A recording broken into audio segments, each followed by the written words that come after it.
welcome to the deep dive. Today we're tackling something pretty intriguing right off the bat. Oh yeah, what have we got? It's a piece categorized as philosophy, but the title is Mantıksız. Mantıksız. Turkish. Yeah, it means nonsensical or illogical, attributed to a Kadir Kubuşuk. Okay, so philosophy that calls itself nonsensical. That's definitely a hook. Right. My first thought was, okay, what does that mean? Philosophical nonsense. It feels like a contradiction in terms. It really does, because, philosophy usually strives for logic, for reasoned argument. Exactly. So calling it nonsensical is that deliberate. Is Kubuşuk maybe trying to signal something specific with that, like pointing beyond standard logic? That's where my mind went, too. Is it maybe a technique, a way to shake up how we think about philosophical problems? Could be. I mean, it's not entirely unheard of. Uh-huh. Think about, say, Zen koans, or even Zeno's paradoxes in a way. They use apparent contradiction or impossibility. Right, Zeno, things that seem logical but lead to crazy conclusions. Precisely.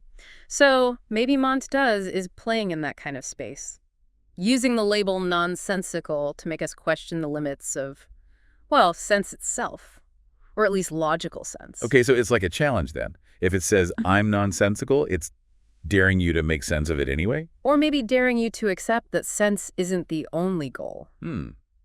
But what do we, get from wrestling with something that claims it doesn't make sense? Well, think about the mental effort involved.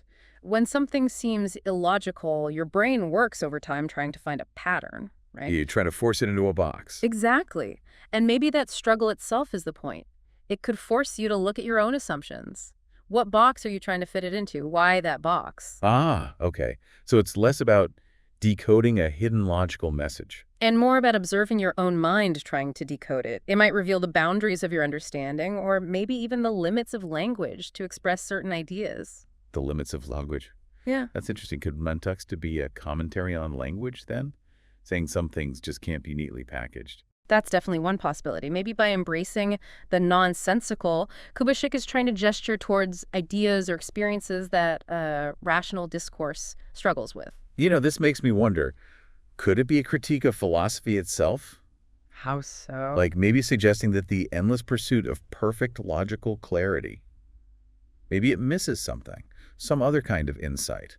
That's a really sharp take. If you think about philosophical streams that value, say, intuition or lived experience over pure logic, Right. then a nonsensical philosophy doesn't seem quite so out there. It could be arguing for different ways of knowing, different kinds of truth, maybe. So wrapping this up, the core idea here is this tension, this deliberate nonsensical philosophy. Yeah. It forces questions about meaning, about logic itself. Exactly. And for you, the listener, encountering something like this, don't just dismiss it as, well, nonsense. Yeah.